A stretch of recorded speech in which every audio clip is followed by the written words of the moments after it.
जैसे मैं आपको बता दूं, अभी कोई शोर मचा रहा हो, उसको करते इशारा, पूरे वर्ल्ड में चुप कराने के लिए यही ध्वनि है। अब इस ध्वनि का क्या मतलब है कुछ नहीं पता, लेकिन आदमी शांत हो जाता है। इस ध्वनि का इस प्रकार का प्रभाव है। तो भिन्न भिन्न प्रकार की ध्वनियों का भिन्न भिन्न प्रकार का प्रभाव शरीर के अलग अलग अंगों पर पड़ता है। आपने देखा होगा संस्कृत के शब्दों को सबसे ज्यादा शक्तिशाली माना गया इस विश्व के अंदर। रिसर्च भी यही साबित कर रही है। संस्कृत के जो शब्द हैं, उसके पीछे के जो इमोशंस हैं, उसके पीछे की जो फ्रीक्वेंसी है, जो उसके स्पंदन है, वो सबसे ज्यादा शक्तिशाली है। उदाहरण के लिए जो क्रोध है, वो आपके क्रोध को, गुस्से को बहुत अच्छी तरीके से परिभाषित करता है। अगर आप क्रोध क्रोध क्रोध क्रोध बोलते रहें तो आपके अंदर क्रोध के परमाणु बनने लगेंगे। साथियों, योगीराज श्यामाचरण लाहिड़ी महाशय ने बताया कि जो संस्कृत की पूरी वर्णमाला है वो शरीर के अंदर ही पैदा होती है। उदाहरण के लिए जो अनहद नाद है वो अंदर सुनाई देता ध्यान के समय, उस अनहद नाद का ही एक्सप्लेनेशन संगीत है।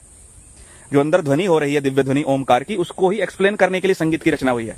और संगीत के अलग अलग सुर, अलग अलग प्रकार के प्रभाव, अलग अलग प्रकार के इमोशंस हमारे शरीर में पैदा कर देते हैं। उदाहरण के लिए किसी को नींद ना आती हो तो नीलांबरी राग सुनना, नींद आने लगेगी। मालकोस सुनना, नींद आने लगेगी। अगर कहीं पर हनी सिंह का गाना चल रहा हो तो ऑटोमेटिक पैर थिरकने लगते हैं। कहीं भंगड़ा बज रहा हो तो पैर थिरकने लगते हैं। वो ध्वनि का प्रभाव, ध्वनि के वाइब्रेशंस का प्रभाव है साथियों हमारे ऊपर।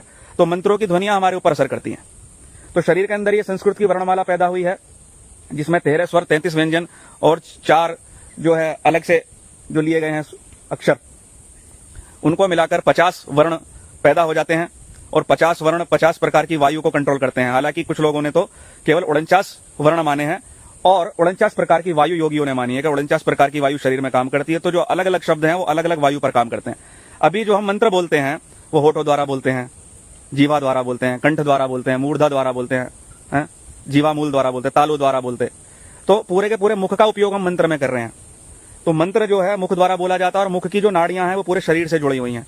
और प्रत्येक नाड़ी पर, जो प्रत्येक नाड़ी है वो किसी न किसी ग्रंथि से जुड़ी हुई है। और हर ग्रंथि पर कोई ना कोई तंतु जुड़ा हुआ है, और वो तंतु किसी न किसी चक्र से जुड़ा हुआ है। तो शरीर के अंदर चक्र हैं, शरीर के अंदर मातृकाएं हैं, शरीर के अंदर भंवर हैं। तो जो भी हम कुछ बोल रहे हैं तो वो हमारे अंदर तक जा रहा है, अंदर तक, हमारे अंदर तक के बींग को प्रभावित कर रहा है, हमारे अंदर तक की पर्सनैलिटी को प्रभावित कर रहा है। तो संस्कृत के शब्दों का विशेष रूप से उच्चारण करने से विशेष लाभ मिलता है।